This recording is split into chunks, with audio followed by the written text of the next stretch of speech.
Ang malakas na pagbuhos ng ulan ay tila nakikipagkarera sa mapatak ng luha na matagal ko nang pinipigil. Mula sa salamin ng malaking bulwagan ng isang tanyak na gusali sa Makati, nakikita ko ang makislap ng kitlat na tila sumasabay sa mailaw ng siyudad na hindi kailanman natutulog. Ngunit ang ingay ng bagyo sa labas ay walang sinabi sa ingay at gulo na nararamdaman ko sa loob ang aking dibdib. Ang gabing ito ay dapat sanang maging pinakamasayang sandali ang aking buhay. Ito ang gabi ng pagdiriwang para sa bunga ng 10 taong paghihirap, pagtitiis, at walang tulok na pagtatrabaho. Ako si Tala, isang simpleng babae na nagsimula bilang taga-abot lamang ng napapel hanggang sa hirangin ngayong gabi bilang pinakamataas na tagapamuno ng isang malaking kumpanya ng ngalupain at gusali. Nakatayo ako malapit sa mahabang lamesa na puno ng mamasasarap na pagkain. Hawak ang isang baso ng katas ng dalandan dahil hindi ako umiinom ng alak. Ang suot kong mahabang pulang damit ay tila yumayakap sa aking katawan, nagbibigay ang anyong may dangal at lakas. Sa bingam na tao sa paligid ko, ang kulay na ito ay sumisimbolo sa katapangan. At iyon mismo ang pinakakailangan ko ngayon. Hindi katapangan para harapin ang mga kasama ko sa negosyo, kundi katapangan para harapin ang lalaking nakatayo hindi kalayuan sa akin. Ang asawa kong si Rico. Nakatayo si Rico malapit sa inuman. Ang baso ang matapang na alak sa kanyang kamay ay pangilan na, hindi ko na mabilang. Namumula ang kanyang mukha hindi dahil sa saya, kundi dahil sa pinahalong epekto ng alak at put na matagal na niyang kinikimkim. Ang kanyang mga mata ay matalim na nakatitig sa akin. Tila ba ako ay isang kaway na umagaw sa kanyang teritoryo. Huminga ako ng malalim, pinilit na huwag pansinin ang mga titik na iyon, at bumalik sa pagngiti sa mga kasamahan sa negosyo na panay ang lapit upang batiin ako. Binabati kita, Ginang Tala, wika ni Ginoong Antonio, isang matandang kasosyo sa negosyo na may mga puting buhok na. Napakalaking tagumpay nito para sa iyo. Bihira ang mababaeng kasing bata mo na nabibigyan nga nitong kalaking kapangyarihan sa kumpanya. Tiyak na tuwang-tuwa ang asawa mo. Ngumiti ako ng pilit kahit na kumirot ang aking puso sa huling sinabi niya. Salamat po, Ginoong Antonio. Bunga po ito ng pagtutulungan ng lahat ng nasa kumpanya. Sana ay patuloy ninyo akong ipagdasal na magampanan ko ito ng maayos. Aba o naman. Narun pala si Rico, pupuntahan ko muna siya. Patuloy ng matanda habang naglalakad patungo sa aking asawa.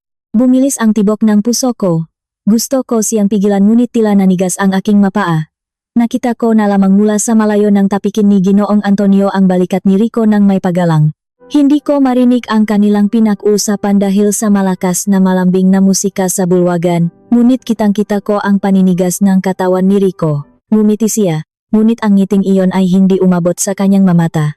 Isang pilit at mapangutiang ngiti na kabisadong-kabisado ko na salop ng maraming taon naming pagsasama. Makasama kami ni Rico sa isang kumpanya, ngunit makaiba kaming ng departamento. Ang kanyang posisyon bilang tagapamahala ng ngabenta ay hindi na gumalaw sa loob ng 5 taon, habang ang karera ko ay mabilis na umakyat na parang bulalakaw. Noong una, sabi niya ay sinusuportahan niya ako. Sabi niya ay natutuwa siyang makaroon ng asawang matalino at maparaan sa buhay, ngunit nang lumipas ang panahon, nang magsimulang lumaki ang aking sahot kaysa sa kanya, nang mas maging maganda ang aking sasakyan kaysa sa kanya, at nang mas igalang ako ng gatao kaysa sa kanya, nagbago ang lahat. Ang kanyang pakiramdam na siya ay mas mababa ay nauwi sa galit na dinidilik niya araw-araw sa aming bahay. Tumingin ako sa isang bilog na lamesa sa sulok ng bulwagan. Naroon nakaupo si Aling Rosa, ang aking biyanan, kasama ang ilang kamag-anak ni Rico na sinadyang imbitahan ngayong gabi. Abala si Aling Rosa sa palihim na pagpasok ng mamaliliit na matamis na kakanin sa kanyang pitaka habang palipat-lipat ang kanyang mapanghusgang paningin sa paligid. Suot niya ang magarbong damit na binili ko para sa kanya noong nakaraang buwan, ngunit nakasimangot ang kanyang mukha. Mula nang pumasok ako sa bulwagan, ni isang salita ay wala siyang sinabi sa akin, kahit pagbati ay wala. Umirap lang siya nang magmano ako sa kanya kanina. Puro ambisyon ang nasa isip, nakalimutan na ang tungkulin bilang babay sa asawa niya. Rinig na rinig ko ang bulong niya sa tiyahin ni Rico noong nakdaang pagtitipon ng pamilya noong 1 buwan. At ngayong gabi, ang kanyang matitik ay tila inulit ang mga salitang iyon. Para kay Aling Rosa, ang aking tagumpay ay isang pang-insulto sa kanyang anak. Sa kanyang makalumang pananaw, ang lalaki dapat ang laging nasusunod at nasa itaas. Kapag ang asawang babay ang mas umangat, ibig sabihin ay ang babay ang may kasalanan. Ang babay ang walang utang na loob. Naglakad ako ng dahan-dahan palapit kay Rico, nagbabaka sakaling mapapigil ko siya sa pag-inom. Malapit nang magsimula ang formal na programa, hindi pa nagsasalita ang pangulo ng aming kumpanya. Ayaw kong gumawa ng gulo si Rico ng lasing. Mahal, mahinang tawag ko sabay hawak sa manggas ang kanyang kaswatan. Tama na ang inom. Baka sumakit ang ulo mo. Magsasalita na ang Pangulo maya-maya. Pakinggan muna natin siya. Padabok na inalis ni Rico ang kamay ko. Napakalakas ng kanyang pagtanggal kaya tumalsik ang ilang patak ng alak mula sa kanyang baso patungo sa mamahaling basahan sa sahig ng bulwagan. Napalingon ang ilang tao sa aming paligid ngunit agad ding nag-iwas ang tingin. Nakukunwaring walang nakitang tensyon sa pagitan namin. Huwag mo akong manduhan, galit na bulong ni Rico. Ang masangsang na amoy nga alak ay sumama sa kanyang hininga. Porke pinakamataas na tagapamuno ka na ngayon? Akala mo pwede mo na akong utus-utusan sa harap ng maraming tao? Ha? Hindi sa ganun. Pakiusap ko, pinipilit na hinaan ang aking boses para hindi kami makatawag ng higit pang pansin. Ayaw ko lang na sumama ang pakiramdam mo. Formal na pagtitipon ito, nakakahiya sa mga tao kung masyado kang lasing. Dahilan. Tumawa ng mapakla si Rico.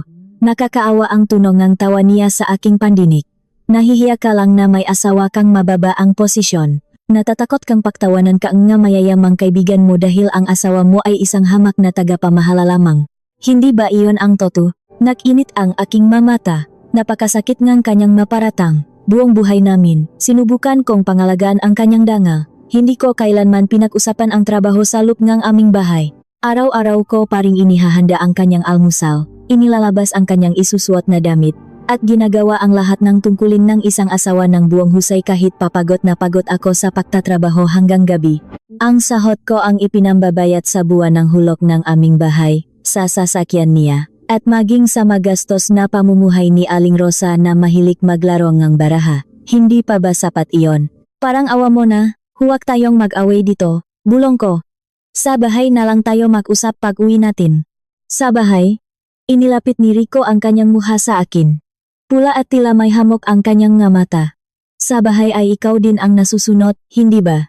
Nakikitira lang naman ako sa bahay na nakapangalan sa iyo. Rico, biglang sumingit ang boses ni Aling Rosa mula sa aking likuran. Lumingon ako at nakita ko ang aking biyenan na nakahalukip-kip matalim ang tingin sa akin. Hayaan mong uminom ang asawa mo, tala, mataray na sabing matanda. Lalakiyan, kailangan niyang maglabas ngang sa mangang loop. Akala mo ba madali ang maging asawa ngang isang babaeng puro pakmamayabang ang inaatupag? Nahihirapan ang anak ko dahil sa isang asawang walang utang na loob na tulad mo. Sumikip ang aking dibdib. Sa gitna ngang pagtitipon na ito na para sana sa akin, pakiramdam ko ay isa akong kriminal na nililitis sa harap nilang mag-ina.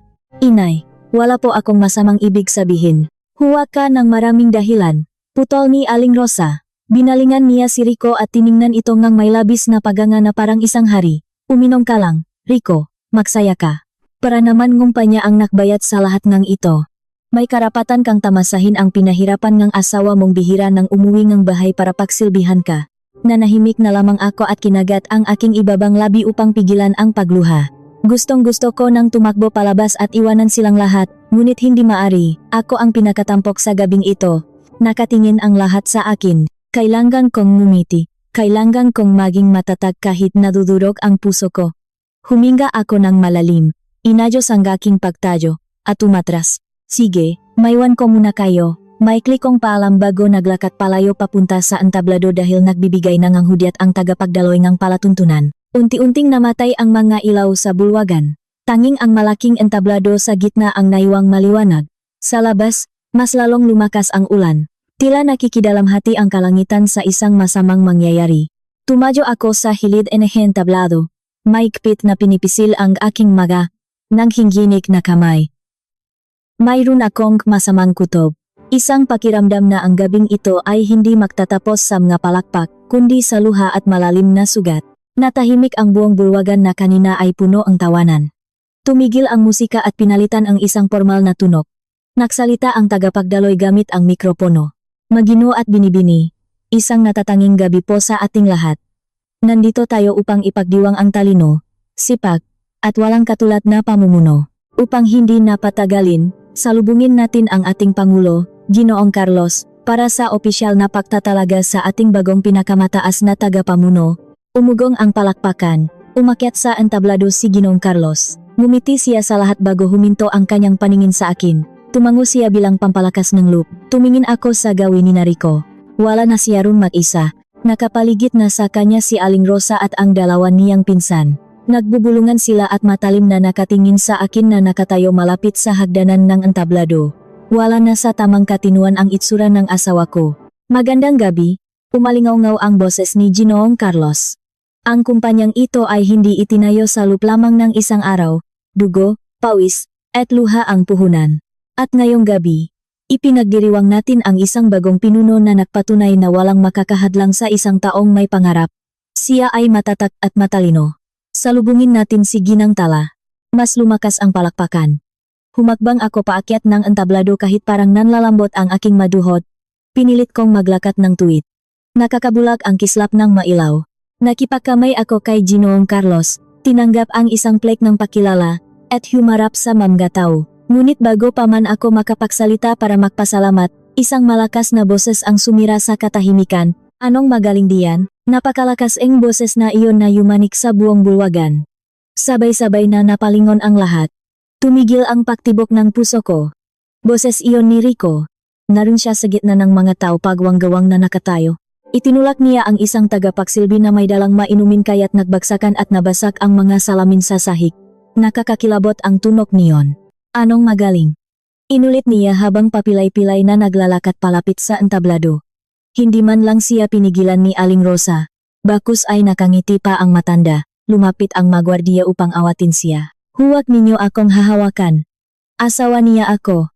May karapatan akong magsalita rito. Sigaw ni Rico. Nanlilisik ang kanyang mga mata habang nakatingin sa akin.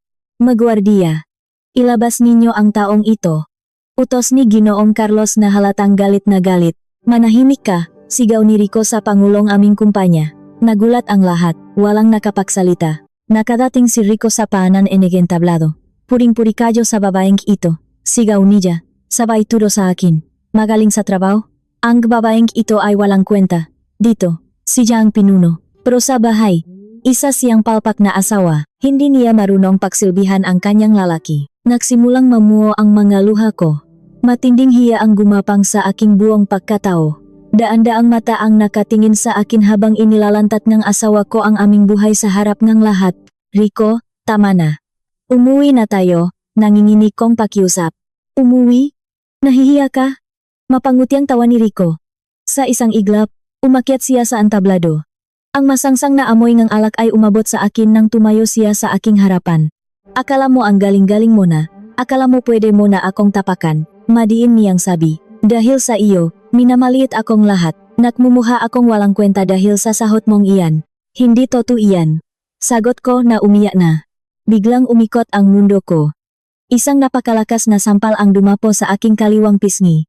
Napakalakas kaya nawalan ako ang balansa at bumagsak ako sa malamig na sahig ang entablado. Nabitawan ko ang plate.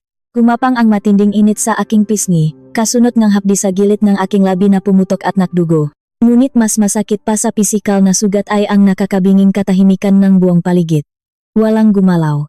Sinampal ako ang asawa ko sa sarili kong pagdiriwang. Hawak-hawak ko ang aking pisngi. Nakita ko ang mga sapatos ni Rico sa harap ng aking mukha. Tingnan ninyo, sigaw ni Rico sa makataw. Ito ang babaeng sinasamba ninyo, isang sampalang, tumba na. Magaling lang sa trabaho pero walang galang sa asawa. Narinig ko ang tawa ni Aling Rosa mula sa ibaba. Mabuti nga sa iyo. Bagay lang iyan sa asawang nakmamalaki. Natauhan ang magwardiya at patakbong inakyat ang entablado upang hawakan si Rico. Ngunit para sa akin, huli na ang lahat. Sira na ang dangal ko. Pinunasan ko ang dugo sa aking labi. Kailangan kong umalis doon. Kailangan kong makatakas bago pa ako tuluyang mamatay sa kahihiyan. Hirap na hirap akong naglakad pababa ang entablado. Nakita ko ang isang katrabaho na lalapit sana upang tulungan ako. Ngunit biglang hinawi siya ni Aling Rosa. Huwag kang makialam, boses ang biyanan ko. Nakaharang siya sa daanan. Sa likod niya ay nakatayo ang dalawang pinsan ni Rico na nakahalukip-kip at nakangisi. Hinarangan nila ang daanan palabas. Wala akong ibang matatakbuhan kundi ang pinto papunta sa palikuran. Nakmadali akong tumakbo papasok doon at agad na isinara ang pinto at ikinandado ito. Narinig ko ang malalakas na kalabok mula sa labas. Buksan mo ito, Tala. Huwag kang magtago diyan, sigaw ngang pinsan ni Rico habang patuloy na sinisira ang pinto. Hawak ko ang aking basak na telepono, kumakabog ng napakalakas ang dibdib ko. Tanging isang numero lamang ang naisip kong tawagan. Isang numero na 5 taon ko nang hindi kinakausap. Ang aking kinakapatid na nagahari sa madilim na mundo ng Maynila na nangakong susunugin niya ang mundo kapag may nanakit sa akin. Kung tatawagan ko siya, alam kong makakaroon ng dugong dadanak at isang matinding gulo na hindi na mapipigilan. Ngunit sa paglakas ang kalabog sa pinto na unti-unti nang nasisira at sa bantan pamilya ang aking asawa na naghihintay sa labas, pipindutin ko ba ang tawag na magpapabago sa lahat ng aming buhay? Habang patuloy ang malalakas na kalabog sa pintuan, nanginginig ang aking mga kamay na hawak ang telepono. Tanging ang numero ni Kuya Leon ang nakikita ko sa basak na salamin nito. 5 taon na ang nakararaan nang sabihin ko sa kanya na gusto ko ng mamuhay ng tahimik. Gusto ko ang normal na pamilya. Isang asawang magmamahal sa akin ng tapat at pamilyang tatanggapin ako. Mumiti lamang siya noon, isang ngiting may halong lungkot. At sinabing kapag sinaktan ako ang mundong pinili ko, isang tawag ko lang ay darating siya. Pinindot ko ang tawag. Rinig na rinig ko ang pahinga ko sa bawat tunog ng telepono na nahihintay sagutin. Sa labas, nagsimula ng bumigay ang kahoy na pintuan. Naririnig ko ang pakmumurangang mapinsan ni Rico at ang matinis na boses ni Aling Rosa na panay ang utos na sirain ang harang. Sumagot ang nasa kabilang linya. Walang nagsalita. Tanging tahimik at malalim na pahinga ang aking narinig. Kuya, bulong ko. Basak ang aking boses at puno ng matinding takot. Hindi na siya nagtanong kung kamusta ako. Kilala niya ang tunog ng aking pag-iyak. Kilala niya ang lalim ng aking pahinga kapag ako ay nasasaktan. Sino ang nanakit sa iyo, Tala? Ang boses niya ay kalmado ngunit nagdadala ang isang uri ng kilabot na mahirap ipaliwanag. Kuya, tulungan mo ako, pakiusap ko habang humihikbi. Nandito ako sa isang malaking bulwagan sa Makati. Pinagtutulungan nila ako. Sinaktan ako ni Rico at pilit nila akong kinakalatkat palabas. Narinig ko ang pagkasaang isang sandata mula sa kabilang linya, kasunod ang mabibigat na hakbang. Ikandado mong mabuti ang pinto. Lumayo ka diyan. Utos niya. Ang kanyang boses ay tila isang general na naghahanda sa madugong digmaan. 15 minuto, Tala. Sinumang humawak sa iyo ngayong gabi ay magsisisi kung bakit pa siya isinilang sa mundong ito. Naputol ang tawag. Napaupo ako sa malamig na sahig at niyakap ang aking matuhod. Sa labas, tuluyan nang nasira ang pinto. Pumasok ang dalawang pinsan ni Rico na pawis, kip-kip ang matinding galit. Sa likuran nila ay si Aling Rosa, nakangisi at tila tuwang-tuwa na parang nakahuling ng isang maliit na daga. Akala mo makatakas ka, sigaw ni Aling Rosa. Pumasok siya sa loop kahit basa ang sahig, hindi alintana ang dumi na kumakapit sa kanyang magarbong damit. Hinila ang isang pinsan ang aking braso ng napakalakas. Nabaon ang kanyang nakuko sa aking balat na nagdulot ng panibagong hapdi. Bitawan ninyo ako, siga ko habang nagpupumiglas, ginagamit ang natitira kong lakas. Manahimik ka, sigaw ng isa pa at kinuha ang kabilang braso ko. Kinalatkat nila ako palabas ng palikuran, pabalik sa malaking bulwagan at pababa sa lugar kung saan naghihintay ang nabisita at ilang tauhan ng gusali. Wala akong sapatos. Ang mapa ko ay nakalatkat sa magaspang na alpombra ngunit mas masakit ang kahihiyang nararamdaman ko habang pinapanood ako ang mataong kanina lamang ay pumapalakpak para sa aking tagumpay. Nakita ko si Rico na nakaupo sa isang silya sa ibaba, binabantayan ng 2 gwardiya na walang magawa. Nang makita niya akong kinalatkat ng kanyang mapinsan, tumawa siya ng paga. Dinala nila ako sa harap niya at itinulak sa sahig. Pinanot kami ng maraming tao. May makumuha ngang larawan gamit ang kanilang matelepono, ngunit walang naglakaslop na tumulong. Ipinagmamalaki kasi noon ni Rico na may tiyuhin siyang mataas na opisyal, kaya walang gustong makialam sa gulo ng aming pamilya dahil sa takot. Sa gabing ito, uwi ka sa bahay ko. Sigaw ni Aling Rosa habang nakaduro ang daliri sa aking mukha. Tuturuan kita kung paano maging isang tunay na asawa. Aalisin ko iyang kayabangan mo. Hindi ako uwi sa inyo. Makikipaghiwalay na ako, matapang kong sagot kahit nanginginig ang aking buong kalamnan at umagos ang dugo sa aking labi. Tatayo sana si Rico upang sampalin muli ako nang biglang nagbago ang ihip ng hangin. Mula sa malaking pintuan ng gusali, narinig ang malakas na pagpreno ng maraming sasakyan na nagunahang huminto. Nagulat ang magwardiya. Bumukas ang malaking pintuang salamin at pumasok ang malamig na hangin kasama ang ambon ng bagyo. Unang pumasok ang 6 na lalaking nakasuot ng itim na damit. Malalaki at matitikas ang kanilang katawan. Wala silang sinasabi. Mabilis nilang pinalibutan ang lugar at pinaatras ang magwardiya ng hindi man lang ginagamitan ng dahas. Sapat na ang matatalim nilang tingin upang magdulot ng matinding takot sa buong paligid. Pagkatapos, mula sa gitna nila, lumitaw ang isang matangkat na lalaki. Mayos ang suot niyang mamahaling damit, nakasuklay ang buhok, ngunit may maliit na peklat sa kanyang kaliwang kilay. Naglalakat siya ng dahan-dahan ngunit bawat hakbang ay nakdadalaeng bigat at pananakot. Nakapamulsa siya at walang kakaba-kaba sa paharap sa mga tao. Si Kuya Leon. Natahimik ang lahat. Umatras si Rico. Biglang nawala ang tapang ng alak sa kanyang katawan dahil sa kakaibang presensya ng bagong dating. Tiningnan ni Kuya Leon ang aking kalagayan mula ulo hanggang paa. Nakita niya ang namamagang pisngi, ang dugong natuyo sa labi, at ang mga paang walang sapatos na punong galos. Nag-iting ang kanyang panga at tila bumaba ang temperatura sa buong silit. Bitawan ninyo ang kapatid ko, mahinang sabi ni Kuya Leon. Ngunit mas nakakatakot ang hinangang kanyang boses kaysa sa anumang malakas na sigaw na narinig ko buong gabi. Sino ka ba? Huwag kang makialam sa mag-asawa. Ako ang biyenan niya. Kami ang pamilya niya. Matapang na sagot ni Aling Rosa bagamat halatang nanginginig na ang kanyang matuhot. Tiningnan lamang siya ni Kuya Leon ng napakalamig na titik. Sapat na upang mapaatras ang matanda at mapalunok. Bago pa man makagalaw ang pinsan ni Rico para lumaban. Isang napakabilis at malakas na suntok ang dumapo sa kanyang sikmura mula kay Kuya Leon. Bumaksak ito sa sahig, namimilipit sa sakit at hindi makahinga, tila nawalan ng malay. Ang isa namang pinsan ay mabilis na dinaluhong ng dalawang tauhan ni Kuya Leon. Binali ang tuhod na lumihang nakakakilabot na tunok at tinutukan ng malamig na bakal sa ulo. Huwag po, mawa kayo. Parang batang umiyak ang pinsan ni Rico. Tuluyang nawala ang yabang na ipinakita niya sa akin kanina. Napasigaw ang mataw sa paligid ngunit agad silang pinatahimik ng mamatatalim na tingin ng matauhan ni Kuya Leon. Lumuhod si Kuya Leon sa aking harapan. Hinubat niya ang kanyang makapal na pantaas at maingat na ipinatong sa aking panginginig na balikat. Kumuha siya ng malinis na panyo mula sa kanyang bulsa at dahan-dahang pinunasan ang dugo sa aking labi. Tumingin siya sa aking mga mata, puno ng lungkutan at panghihinayang. Patawat kung nahuli ako, bulong niya ng buong pag-ingat. Inalalayan niya akong tumayo na tila ba ako ay isang babasaging salamin. Nang makatayo ako ng maayos, hinarap niya si Rico na ngayon ay putlang-putla na sa takot at hindi makapagsalita. Nilapitan niya ang asawa ko at inayos ang magulong kwelyo nito. Pangalan ko ay Leon. At simula sa gabing ito, hindi mo na siya asawa. Ikaw ay isa na lamang insekto na nakaharang sa aking daraanan. Malamig na wika ng aking kapatid bago niya binalingan si Aling Rosa na nakaupo na sa sahig dahil sa labis na panginginig. Ikaw, ang laway na iniluwa mo sa sahig kanina nang hiyain mo ang kapatid ko. Gusto kong linisin mo iyan gamit ang sarili mong dila. Panginginig at walang katapusang pagyak lamang ang nagawa ni Aling Rosa habang nakatingin kay Kuya Leon.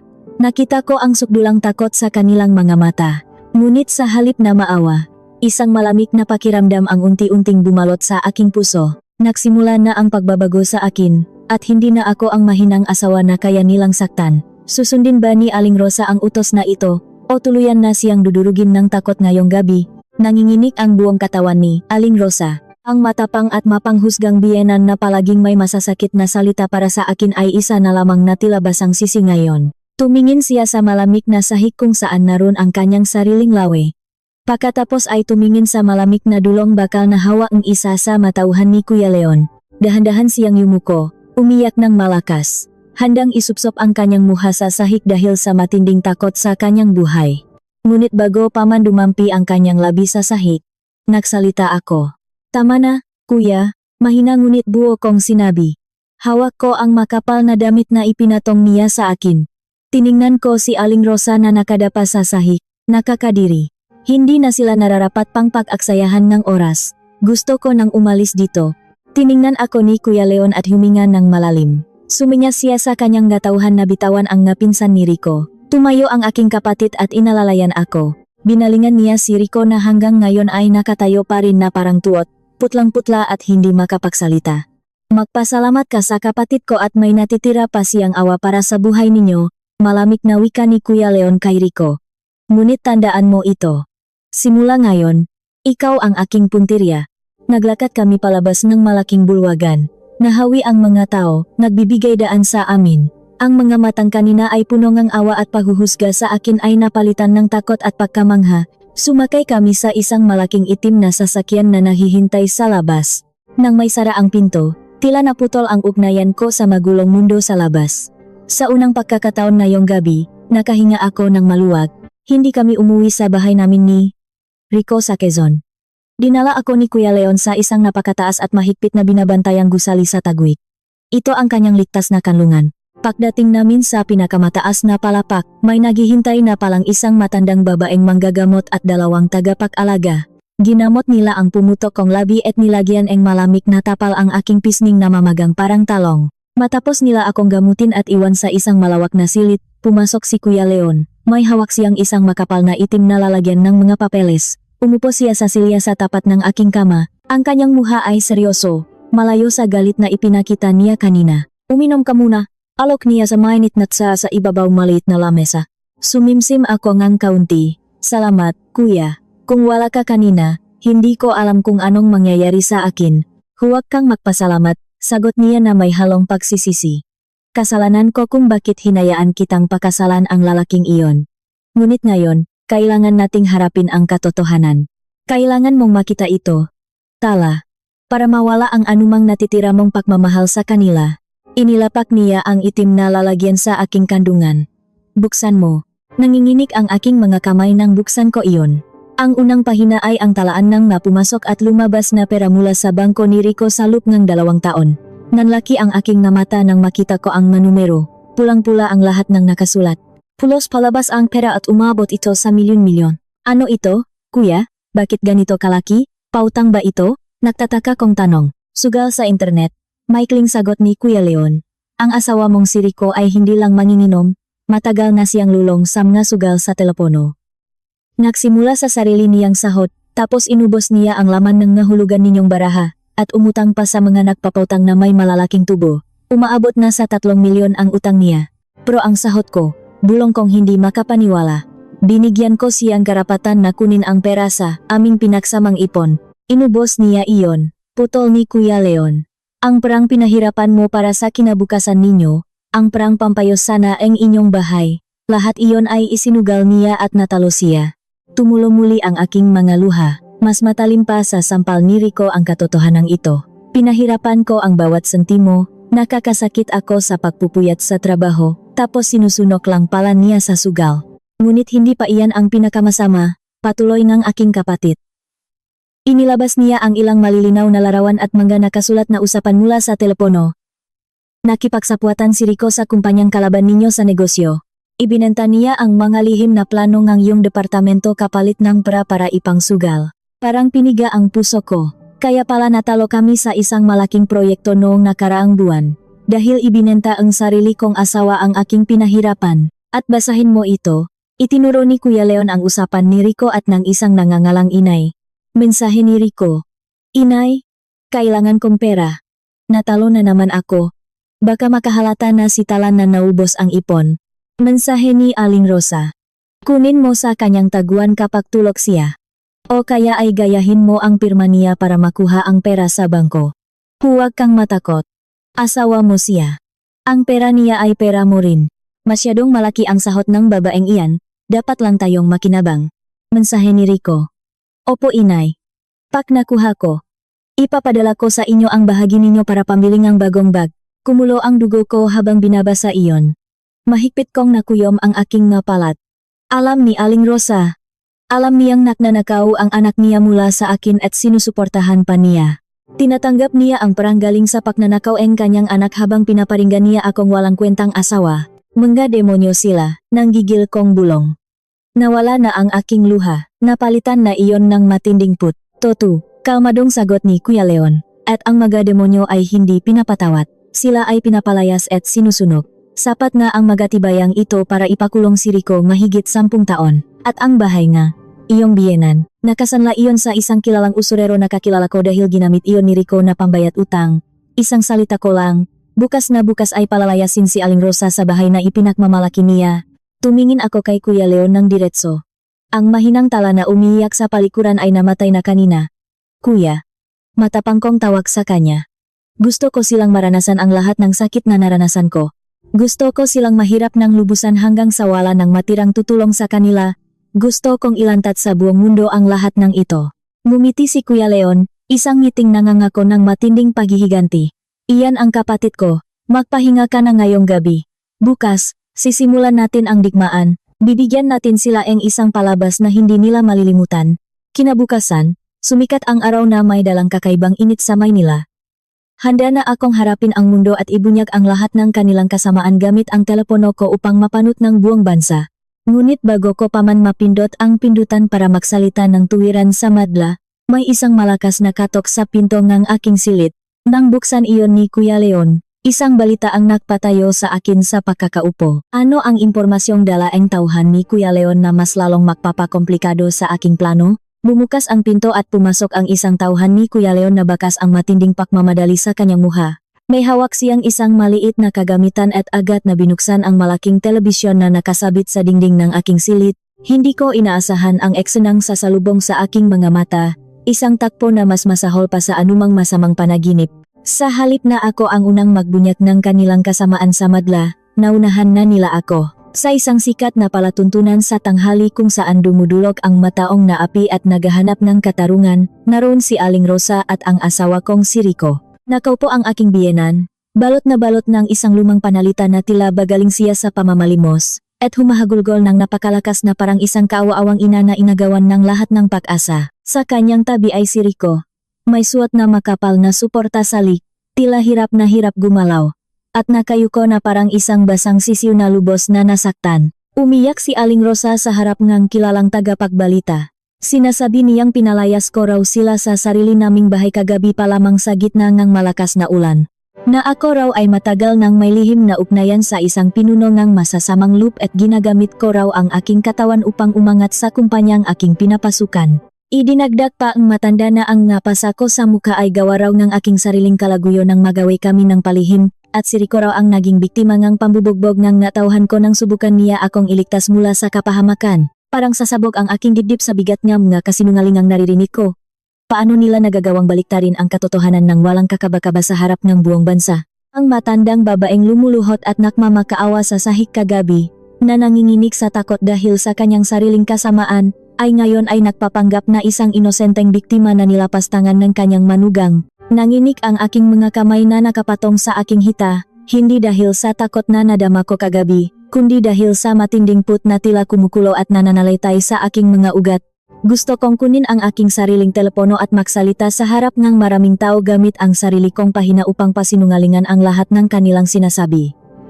Gusto kong isigaw na sinungaling sila at mga magnanakaw. Ngunit bago ko pa man makuha ang telepono, mahigpit na pinigilan ni Kuya Leon ang aking kamay. Huwag kang makipaglaban sa baboy sa lup ng putikan. Tala, mahinahong wika ni Kuya Leon, ngunit may diin ang bawat salita. Dahil kapag ginawa mo iyon, ikaw ang magmumukhang marumi at ang baboy ay matutuwa dahil dinala mo ang iyong sarili sa kanyang antas. Hayaan mo silang mahukay ngang sarili nilang libingan. Mas malalim ang hukay, mas mahirap para sa kanilang makaahon. Kasunod nito ay pumasok ang dalawang lalaking may edad na at nakasuot ng napakayos na kasuotan. Sila ay maabogado na ipinatawag ni Kuya Leon. Ipinakilala sila bilang Abogado Eduardo at Abogado Sanjaya. Sila ay kilala bilang pinakamagagaling at pinakamatatapang na tagapagtanggol sa batas na kayang bayaran ng salapi sa buong kamay nilaan. Umupo sila sa aking harapan at inilapag ang sandamakmak na mga dokumento, talaan ng bangko, at mga malilinaw na larawan. Ipinaliwanag ni Abogado Sanjaya ang tunay na kalagayan nga aking nga ari-arian at ang buong lalim ng panloloko ni Rico. Hindi lamang pagnanakaw nga aking ipon ang ginawa niya. Ang pakuha ni Rico sa aking pinahirapang pera, ang walangawang pagaya niya sa aking pirma sa mga mahahalagang kasulatan, at ang pagbebenta niya nga lihim na plano ngaming kumpanya sa aming mahigpit na kalaban sa negosyo ay may mga matitibay na patunay na hindi maaring pasinungalingan ngang kahit sinong hukom. Lahat ng galaw ng prapatungo sa mga sugalan ay nakatala ng malinaw. At ang bahay na ipinakmamalaki ni Aling Rosa, ang bahay na binili ko gamit ang sarili kong pawis at dugo upang may masilungan kami. Ngayong araw mismo, sa mga oras na ito, nakatakdang dumating ang mga otoridad at ang mga nagpapautang na may malalaking tubo upang kunin ang bahay dahil 5 buwan nang hindi nakakabayad si Rico sa kanyang pagkakasanla. Wala nang uwiyang bahay ang mag-ina. Kung pupunta tayo sa himpilan ng palatuntunang iyon, dala ang lahat ng mapapel, mga larawan, at patunay mula sa bangko na hawak natin ngayon, wala na silang kawala, wika ni Abogado Eduardo habang inaayos ang kanyang salamin. Mabibisto ang kanilang panlilinlang sa harap ng milyon-milyong manunot. Hindi nila pwedeng sabihin gawa-gawa lamang natin ito dahil ang pamahalaan mismo ang naglabas ng makatibayang ito. Isusubo natin sa kanila ang sarili nilang nga kasinungalingan. Tumayo ako mula sa aking pagkakaupo. Tiningnan ko ang aking sarili sa malaking salamin sa loob ng silid. Nakita ko ang isang babaeng pinakmalupitan, ngunit hindi na ako ang babaeng yuyuko at iyak sa sulok. Hindi ko tinakpan ng mapampaganda ang mapasa, sugat, at pamamaga sa aking muka. Ang labi kong may tahi at ang pisngi kong nangingitim ay mananatiling nakalantat. Isinuot ko ang isang simpleng ngunit kagalang-galang na itim na damit na sumisimbolo sa aking pagluluksa sa namatay kong pagmamahal sa asawang nagtaksil. Hahayaan kong makita ng matao ang buong katotohanan. Hindi ako makmumukhang kawawa. Makmumukha akong isang babaeng handang lumaban para sa kanyang dangal, paninindigan, at kinabukasan. Sumakay kami sa magarang sasakyan ni Kuya Leon. Kasama namin ang dalawang abogado sa kabilang sasakyan. Mahaba at napakabagal ng daloy ng nasasakyan sa malaking lansangan ng siyudad. Ngunit ang bawat sandaling lumilipas ay mas lalong nagpapatalas sa aking isipan at nagpapatibay sa aking desisyon. Tumingin ako sa labas ng bintana. Pinakmamasdan ang makulimlim na kalangitan. Naalala ko ang 10 taon ng aking pagsasakripisyo. Ang maaraw na inuuna ko ang pagbilingang mapaboritong kakanin ni Aling Rosa kaysa sa pagbilingang bagong sapatos para sa aking sarili. Ang nga gabing hindi ako natutulog para tapusin ang trabaho upang may pambayad sa mautang ni Rico na hindi ko naman alam kung saan napupunta. Ang lahat ng kabutihan ko ay sinuklian nila ang pagtataksil at pananakit. Ngayon, wala akong ititira sa kanilang pagkatao. Nang makarating kami sa labas ng malaking gusaling ng himpilan ng telebisyon at radyo, mabilis na kumilos ang matauhan ni Kuya Leon upang tiyakin ang aming kaligtasan at hawiin ang mga usyoso. Naglakad ako papasok ng may taas no, sunod ang dalawang abogado na may bitbit na mamakakapal na lalagyan ng papeles. Mula sa nakasabit na aparatong nagpapalakas ng tinik sa pasilyo sa labas ng mismong silid tanggapan kung saan ginagawa ang palabas, naririnig ko pa rin ang nanginig na tinik ni Aling Rosa. "Kaawaan ninyo ang anak ko." Umiyak na sigaw ang aking biyenan. Umaalingaw-ngaw ang kanyang boses.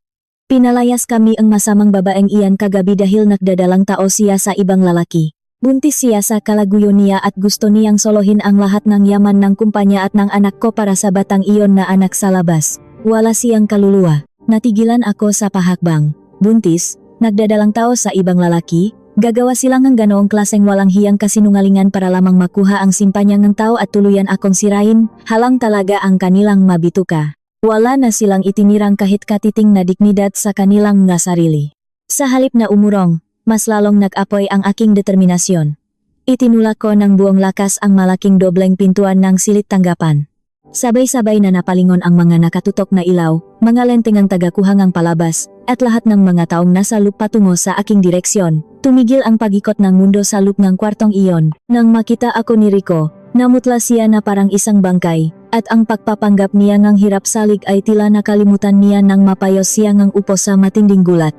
Napatigil sa pag-iyak si Aling Rosa, naiwang bukas ang bibig, at nanlaki ang kanyang mamata na tila nakakita ng pinakanakakatakot na multo sa buong buhay niya. Natahimik ang sikat na tagapakbalita na nakaupo sa gitna nang makita ang sariwang pasa at sugat sa aking muka at ang kawan ng mapormal na abogado na nakatayo ng tuwid sa aking likuran. Dahan-dahan akong naglakad patungo sa kanilang kinaroroonan. Ang tunog ng aking sapatos ay tila mga martilyong nagbabadya ng kanilang pagkawasak. Handa na akong magsalita, handa na akong ibaksak sa kanilang harapan ang bawat pahina ng mapatunay ng kanilang pagnanakaw, pandaraya, at karahasan. Ngunit bago pa man bumuka ang aking nalabi upang simulan ang pagiba sa kanilang nakasinungalingan, bumukas muli ng napakalakas ang pintuan sa aking likuran, sabay-sabay kaming napalingon. Isang babaeng balot ng labis na kaba, magulo ang buhok, at kapansin-pansing may pasarin sa braso ang pumasok. Kilalang-kilala ni Rico at ni Aling Rosa ang babaeng ito. Hawak ng babae sa kanyang dibdib ang isang maliit na sanggol na mahimbing na natutulog, walang kamwangwang sa gulo ng mundo. Sino ang babaeng ito na biglang sumulpot sa gitna ng palabas? At anong madilim na lihim? Ang dala-dala niya na tuluyang wawasak sa natitirang kayabangan ni Rico at tatapos sa kanilang kasamaan sa harap ng milyon-milyong manunod. Natahimik ang buong silid nang pumasok ang babaeng ito. Rinig na rinig ang mahinang pahikbiing sanggol na kanyang kipkip. Ang mamataang babae ay namumukto, bakas ang matinding puyat at pag-iyak. Ngunit ang mas umagaw ang aking pansin ay ang malaking pasa sa kanyang braso at ang sugat sa gilid ng kanyang noo, mga sugat na katulad ng natamo ko mula sa kamay ng lalaking pareho naming nakilala. "Elena," nanginig ang boses ni Rico. Tuluyan siyang napabikakang umupo sa kanyang silya, tila nawalan ng buto sa katawan. Ang pagpapanggap niyang nasaktan ang lig ay tuluyan nang nawala. Tiningnan siya ni Aling Rosa, at sa halip na magtaka, Isang matinding galit at takot ang nakita ko sa muka ang matanda. Ikaw, anong ginagawa mo rito? Paano ka nakapasok? Bulyaw ni Aling Rosa na tila nakalimutan na nasa harap siya ng maraming tao at kinukuhanan ng nga kagamitan para sa palabas. Sa sandaling iyon, naging malinaw sa akin ang lahat. Hindi lamang kilala ni Aling Rosa ang babaeng ito, kundi alam niya ang buong katotohanan tungkol sa kanya. Ang babaeng nagngangalang Elena ay hindi isang estranghero, siya ang patunay ng sugdulang kawalang hiyaan ng mag-ina. Lumapit si Elena sa gitna ang silid, hindi pinansin ang manakatutok na ilaw. Hinarap niya ang sikat na tagapagbalita at ang mataong nanunot. Ako po si Elena, nanginginig ngunit buong tapang niyang sinabi. At ang batang hawak ko ay anak ni Rico, 5 taon na kaming may lihim na ugnayan. Nagugong ang bulungan sa loob silid, ang tagapagbalita ay napanganga. Hindi makapaniwala sa biglaang pag-ikot ng pangyayari. Kanina lamang ay umiyak si Aling Rosa at pinaparatangan akong may kalaguyo. Ngunit heto ang mismong kalaguyo ng kanyang anak, bitbit ang bunga ng kanilang pagtataksil. Sinungaling. Bayaran ka nga baeng iyan. Sigaw ni Rico. Sabay turo sa akin. Tinangka niyang tumayo upang saktan si Elena. Ngunit mabilis na humarang ang mga matitikas na tauhan ni Kuya Leon. Hindi ako sinungaling, Rico. Umiyak na sagot ni Elena. Itinaas niya ang kanyang braso upang ipakita ang nangingitim na pasa. Ito ang ginawa mo sa akin kagabi nang pumunta ka sa inupahan nating bahay para manghingi ng pra. Nang sabihin kong wala na tayong pra dahil inubos mo na sa sugal. Binukbok mo ako kahit hawak ko ang anak natin. Napasa po ako sa aking dibdib. Ang prang ninakaw niya sa akin ay hindi lamang napunta sa sugalan, kundi ipinambuhay din niya sa ibang pamilya. At nang maubos ang pera, ang pananakit na ginagawa niya sa akin ay ginawa rin niya sa babaeng ito. Tunay ngang ang kasamaan ay walang pinipiling biktima. Huwag kang magsalitang ganyan. Sigaw ni Aling Rosa. Sinusubukang lapitan si Elena upang sabunutan, ngunit pinigilan siyang ngatauhan sa himpilan. Binigyan na kita ng pranoang 1 buwan para lumayo, bakit ka pa bumalik? Napatigil ang lahat. Sa galit at pagkataranta ni Aling Rosa, hindi niya namalayang inamin niya ang kanyang pakikipagsapwatan. Alam niyang may ibang pamilya ang anak niya.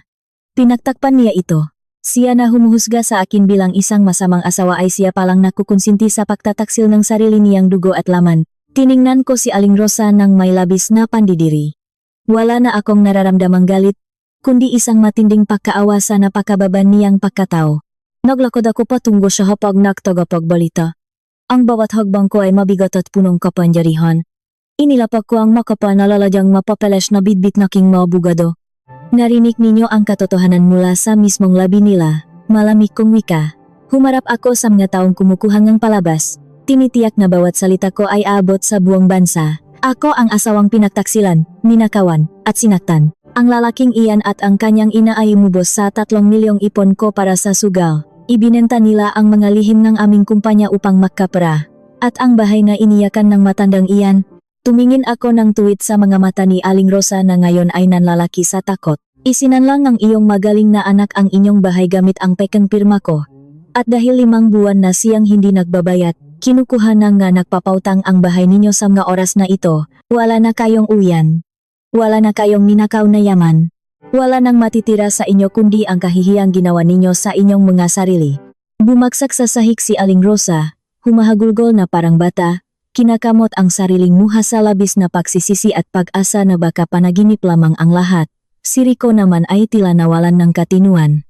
Nanlilisik ang kanyang mamata habang palipat-lipat ang tingin sa akin, kay Elena. At sa mataong nakapaligid sa kanya na ngayon ay tinitingnan siya na parang isang maruming insekto. Mula sa labas ng gusali, narinig namin ang malalakas na wangwang ng masasakyan ng mga alagad ng batas. Tinawag sila ng maabogado ni Kuya Leon upang formal na hulihin si Rico dahil sa patong-patong na kaso ng pagnanakaw, panlilinlang, at pananakit. Wala na siyang kawala. Tapos na ang laban. Ngunit sa isang iglap, tila sinapian ng masamang espiritu si Rico. Nang makita niyang papasok na ang mga alagad ng batas sa pintuan, mabilis siyang dumampot ng isang mabigat at matulis na palamuting gawa sa salamin mula sa hapak ng tagapagbalita. Bago pa man makakilos ang magwardiya o ang matauhan ni Kuya Leon, mabilis siyang sumugot at sinakal ang isang taong malapit sa kanya. Idinikit ang matulis na salamin sa lig nito. Walang lalapit. Papatayin ko siya. Papatayin ko siya kapag may lumapit. Bali na sigaw ni Rico habang tumutulo ang laway sa kanyang bibig. Napasiga ang lahat sa matinding gulat at takot. Sino ang taong walang awang ginawang pananggalang ni Rico sa kanyang desperadong pagtatangka na makatakas, at paano magtatapos ang madugong gabing ito? Napatili ang lahat ng nasa loop ng silid. Ang taong mahigpit na hawak ni Rico at tinututukan ng matulis na palamuting salamin sali ay walang iba kundi ang kanyang sariling ina, si Aling Rosa. Ang babaeng nakpalaki sa kanya, naktanggol sa kanyang makalapastanganan, at nakonsinti sa kanyang pagnanakaw ay siya ngayong ginagawa niyang pananggalang upang iligtas ang kanyang sariling buhay. Rico, anak ko, ano ang ginagawa mo? Maawa ka sa nanay. Humahagulgol at nanginginih na pagmamakaawan ni Aling Rosa. Ang dulong matulis na salamin ay nakadiin sa kanyang kulubot na leeg, at may maliit na patak na dugo ang nagsimulang umagos mula rito. Manahimik ka, inay. Buliyaw ni Rico. Ang kanyang nga mata ay nanlilisik, tila isang mabangis na hayop na nasukol at wala na sa tamang katinuan.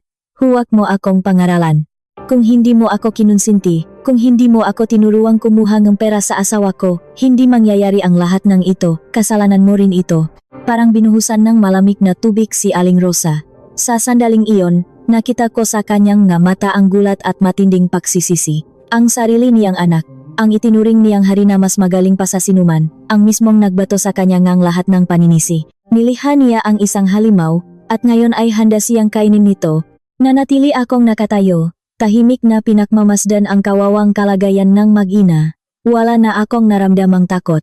Tanging matinding awa at pandidiri sa kahihinatnan ng nga taong nabuhay sa kasakiman. Dahan-dahang humakbang paharap si Kuya Leon. Nakataas ang dalawang kamay upang ipakita na wala siyang hawak na patalim o sandata. Ang kanyang boses ay nanatiling kalmado.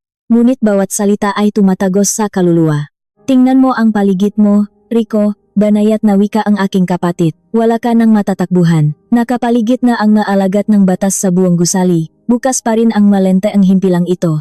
Milyon-milyong Pilipino ang nanonood sa iyo ngayon habang tinututukan mo ang patalim ang sarili mong ina.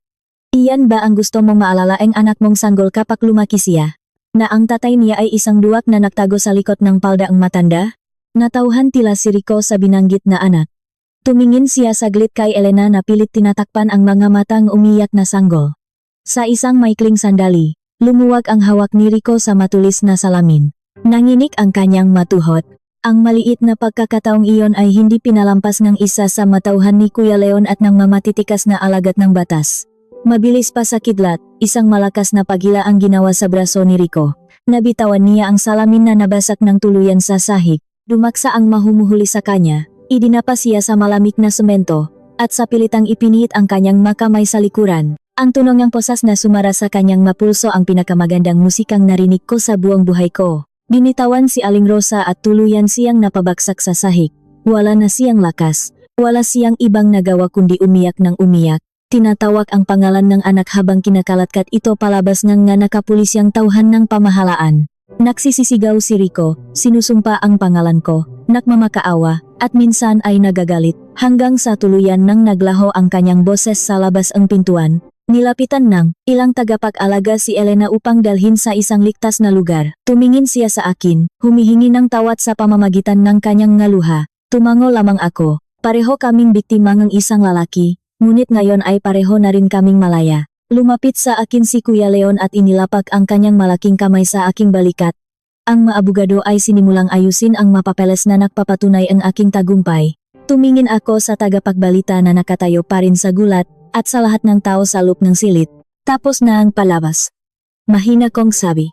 Tumalikot ako at nakhlakat palabas na silid, hindi na luminghon pa sa nakwawalang si Aling Rosa. Habang naglalakat ako sa mahabang pasilyong gusali, unti-unting bumibigat ang bawat hakbang ko dahil sa pagod, ngunit unti-unti ring gumagaan ang aking dibdib. Nang makalabas kami ng gusali, tumambat sa akin ang pagbabago ng panahon. Tumigil na ang malakas na pag-ulan. Ang makakapal na ulap ay unti-unting naghihiwalay, nagbibigay daan sa mainit na sikat ng araw sa Maynila. Pumasok ang sariwang hangin sa aking manggabaga. Ang hapdi sa aking namamagang pisngi at pumutok na labi ay naroon pa rin. Paalalang ang isang madilim na kabanata na pilit kong nilakpasan. Ngunit hindi ko ito ikakahiya. Ito ang aking mga patunay na ako ay lumaban at nanalo. Bumalik ang aking isipan sa mataas na gusali ngaming kumpanya, kung saan naghihintay ang aking upuan bilang pinakamataas na tagapamuno. Nawala man ang pamilyang inakala kong magiging kasangga ko, nahanap ko naman ang aking sariling halaga. Tiningnan ko ang kalangitan habang marahang humihip ang hangin na nagpatuyo sa natitira kong maluha. Nakabalik na ako sa aking sarili at handa nang harapin ang mundo ng mag-isa. Ngunit sa kabilang ng liwanag na sumisikat sa aking harapan, isang tanong ang nanatiling nakaukit sa aking isipan. Tuluyang nabura na ba ang sakit na iniwan ng pagtataksil? O ang mga pilat ba nga nakaraang ito ay mananatiling sumusunod na anino sa bawat hakbang ko patungo sa rurok ng aking tagumpay?